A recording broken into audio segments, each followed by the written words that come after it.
Hello friends, welcome to my channel. મિત્રો, LLB માટે registration કરવા માટેની લાસ્ટ ડેટ ચેન્જ થઈ ગઈ છે અને જીકાસ પર નવું શેડ્યુલ બહાર પાડવામાં આવ્યું છે. અને મિત્રો, બીજી ઘણી બધી કોલેજીસ પણ એડ કરવામાં આવી છે. પહેલાં 21 કોલેજીસ હતી, જેમાં હવે બીજી 15 કોલેજીસ એડ કરવામાં આવી છે. તો અત્યારે તમે ટોટલ 36 કોલેજીસમાંથી ચોઇસ કરી શકો છો. તો મિત્રો, આ વિડીયોમાં આપણે કઈ કઈ નવી કોલેજીસ એડ થઈ છે અને શું શેડ્યુલ છે, ક્યારે મેરિટ લિસ્ટ બહાર પડશે અને તમારે કઈ રીતે એપ્લાય કરવાનું છે, એ બધા વિશે ડિટેલમાં જાણીશું. તો વિડીયોને એન્ડ સુધી જોવો અને જો તમે મારી ચેનલ પર નવા છો તો ચેનલને સબસ્ક્રાઇબ કરવાનું ના ભૂલતા. તો મિત્રો, સૌથી પહેલાં આપણે જાણીએ નવા શેડ્યુલ વિશે. તો હવે એલએલબી માટે એપ્લાય કરવા માટેની જે લાસ્ટ ડેટ છે એ 9 સપ્ટેમ્બર છે અને તમે 9 સપ્ટેમ્બર સુધી એલએલબી માટે નવું રજિસ્ટ્રેશન પણ કરી શકો છો.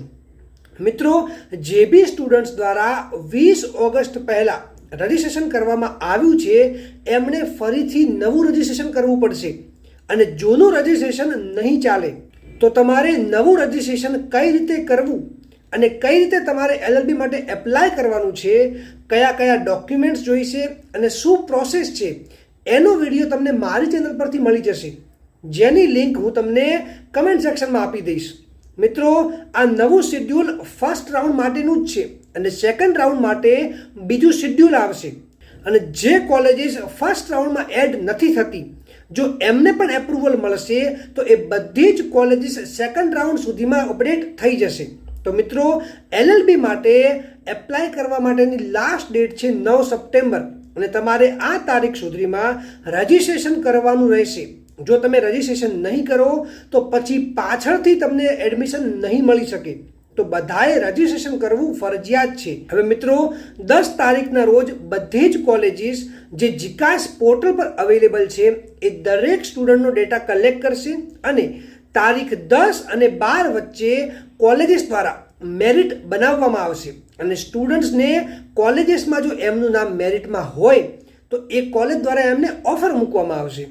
હવે જો એ સ્ટુડન્ટ્સને ઓફર એક્સેપ્ટ કરવી હોય, એટલે કે એ કોલેજમાં જેમાં એને ઓફર કરવામાં આવી છે, જો એમાં એડમિશન લેવું હોય તો એને તારીખ 13/9 થી 17/9 તારીખની વચ્ચે એમને કોલેજમાં બધા જ ડોક્યુમેન્ટ્સ તથા ઓફર લેટર લઈને કોલેજમાં રિપોર્ટિંગ કરવાનું રહેશે અને 17 તારીખના ફર્સ્ટ રાઉન્ડ પૂરો થઈ જશે.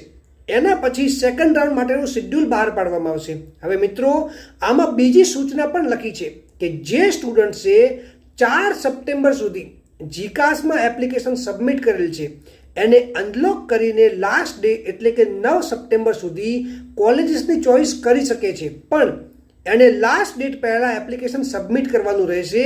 ત્યારે જ એ એપ્લિકેશન ગણવામાં આવશે, બાકી ગણવામાં આવશે નહીં. તો મિત્રો, આની ખાસ નોંધ લેવી. મિત્રો, હવે જે પણ સ્ટુડન્ટ્સ MS યુનિવર્સિટી બરોડામાં એડમિશન લેવા માંગતા હોય એમને એન્ટ્રન્સ ટેસ્ટ આપવો પડશે. એ માટે 10 સપ્ટેમ્બરના રોજ એન્ટ્રન્સ ટેસ્ટ રાખવામાં આવેલ છે. જેમણે MSU સિલેક્ટ કરી હશે એ લોકો જ શાયદ એક્ઝામ આપી શકશે. અને તમારે જો વધારે માહિતી જોઈતી હોય તો તમે MSUની વેબસાઇટ ખોલીને માહિતી મેળવી શકો છો અને તમે MSUને ઈમેલ પણ કરી શકો છો. અને મિત્રો, MSUનો આખો એડમિશન શેડ્યુલ હવે આવી ગયો છે. હવે આપણે એ જોઈએ.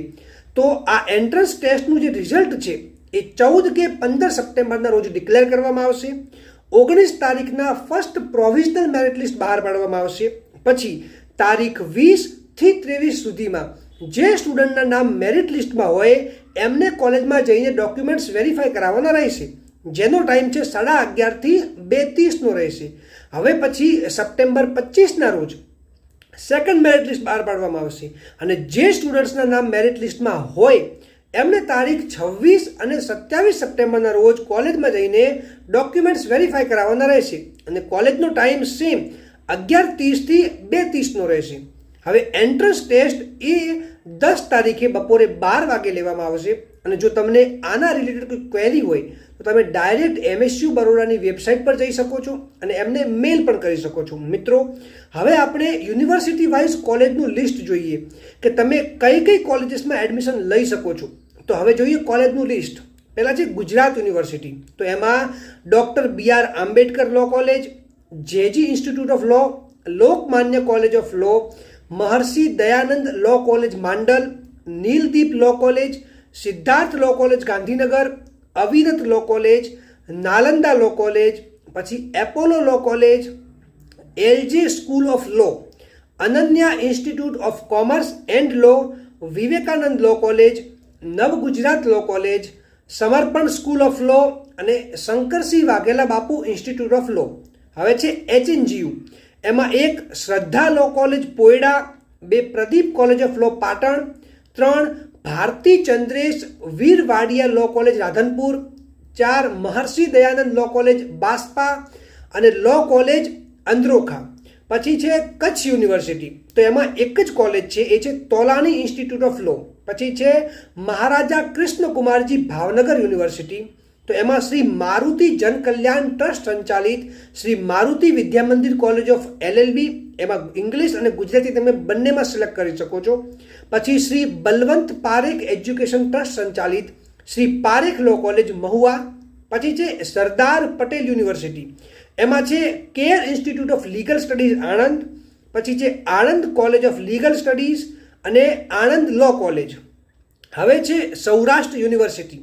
તો એમાં ગાયત્રી ગુરુકૃપા લો કોલેજ લાઠી, શ્રીમતી પ્રભાબેન પટેલ B.Ed કોલેજ, પછી છે નવયુગ કોલેજ વીરપર ટંકારા મોરબી, પછી છે NP Vekariya and education and charitable trust grace college of commerce Rajkot, પછી છે શ્રી હરિવંદના કોલેજ રાજકોટ, પછી છે શ્રી આત્મીયા લો કોલેજ નાના ખીજડીયા પડધારી, પછી MS.SV Patel Gardi B.Ed college Nyara. હવે છે શ્રી ગોવિંદ ગુરુ યુનિવર્સિટી. તો એમાં Vadodara institute of law Kotambi અને લો કોલેજ હાલોલ તથા Balaji college of law Tarsali આ કોલેજીસ છે. હવે છે Maharaja Sayajirao Gaekwad university faculty of law. મિત્રો અત્યારે જીકાસ પર આ કોલેજ શું નથી કરી રહ્યા હવે, કેમ કે રીશેડ્યુલ માટે એમણે એપ્લાય નથી કર્યું, જેથી જે સ્ટુડન્ટ્સે 4 સપ્ટેમ્બર સુધીમાં એપ્લાય કર્યું હશે એ લોકો શાયદ આ એન્ટ્રન્સ ટેસ્ટ આપી શકશે. તેમ છતાં મિત્રો તમે એકવાર MSUમાં ઓફિશિયલ્સ જોડે આ વિશે કન્ફર્મેશન લઈ લેજો કે કોણ કોણ એન્ટ્રન્સ ટેસ્ટ આપી શકે છે. તો મિત્રો તમે આ 36 કોલેજીસમાંથી કોઈ પણ કોલેજીસ ચોઇસ કરી શકો છો અને જો બીજી કોઈ કોલેજીસ એડ થશે તો તમને એની માહિતી મળી જશે મારી ચેનલ પરથી. મિત્રો હવે તમારે કઈ કોલેજમાં એડમિશન લેવાનું છે યા તમે લેવા માંગો છો એ તમે મને કમેન્ટ સેક્શનમાં જરૂરથી જણાવજો. અને આ વિડીયોને લાઈક કરો, વધારેમાં વધારે શેર કરો અને મારી ચેનલને સબસ્ક્રાઈબ કરવાનું ના ભૂલતા.